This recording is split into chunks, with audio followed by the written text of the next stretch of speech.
AOR. And I owe the Secretary and the President constant vigilance on this and a constant awareness of that force's ability to which is assigned to U.S. Indopacom, its Carl Vinson Strike Group, and a Patriot Battalion.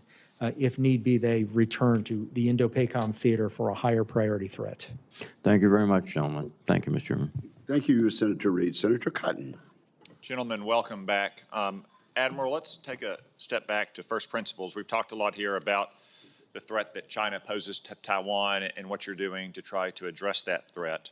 I'd like you to explain why that threat is so severe. You know, some people might look at the map and say, well, Taiwan is a small island and it's really far from us and it's really close to them.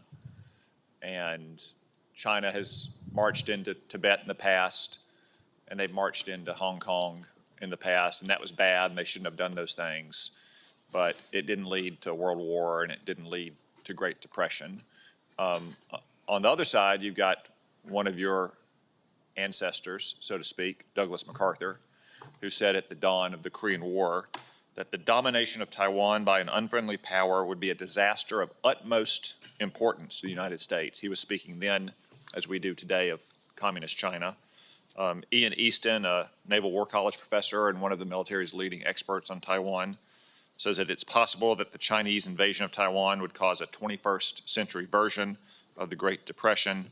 And the famed investor Ken Griffin put it more bluntly, it's an immediate Great Depression. So why is it that Taiwan is different? Why is Taiwan such a hot flashpoint? Why could it lead not only to a catastrophic war, but also global Great Depression? Why should Americans care about an island on the other side of the world? Senator Cotton, that last point is quite salient. Many a research organization postulate that conflict in the Western Pacific over the Taiwan question would result in a 25% GDP contraction in Asia and a knock-on effect of 10 to 12% GDP reduction in the United States of America, with unemployment spiking 7 to 10 points above base and likely 500,000 excess deaths of despair above base as well. And this is just the importance of the regional stability to the world economy and its effect on people's lives. And this is as a function of freedom of navigation. It's a function of the world dependency on semiconductors.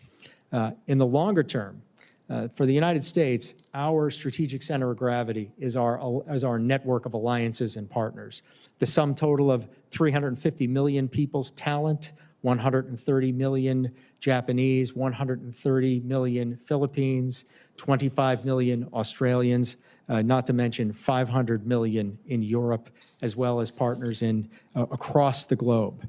The knock-on effect of the brittleness of that network of alliances and partnerships means that some of the states could confer and submit to the PRC's mode of exploitation en route to their long-range goal of setting the rules of the world and reaping the benefits of that.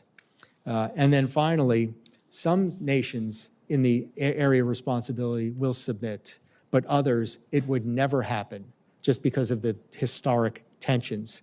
And in that case, the proliferation question comes to mind, with nuclear-armed states that are treaty allies with the United States and minimal warning for launch among those nuclear states.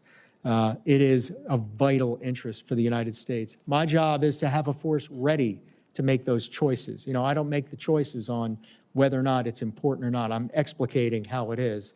And my job is to present those options to the Commander-in-Chief to be ready to fight and win. And to be clear, a lot, if not all of those consequences would follow whatever the outcome of a conflict over Taiwan, whether China succeeds in going for the jugular or fails, or there's some kind of indecisive outcome. Simply having the conflict over Taiwan, which is such a center of gravity in the modern economy, could lead to many of the consequences you just outlined. Yes, sir. Yeah, I can't quote the source. I will later, but most of the things I've studied indicate that American intervention would have that impact. A successful American intervention would potentially do so. So still a grave result, but half as grave with savings of a lot of human misery. So the key then is to prevent the war from happening in the first place. We don't want to be in a situation where we have to win a war over Taiwan. We want to stop it from happening. And the way to do that is through strong military and resolute, confident leadership. What do you need most that you don't have right now to deter that conflict from happening in the first place? Senator, counter C5ISR capabilities in cyber, space, counterspace to ensure that the United States can see, understand, decide, act, assess, learn faster than the PRC can, to enhance our ability to blind, to deceive, and to destroy the adversary's ability to see and sense.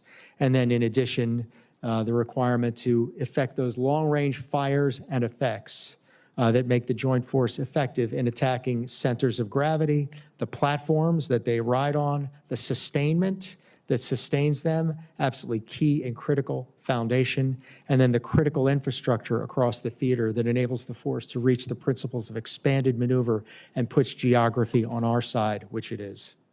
Thank you.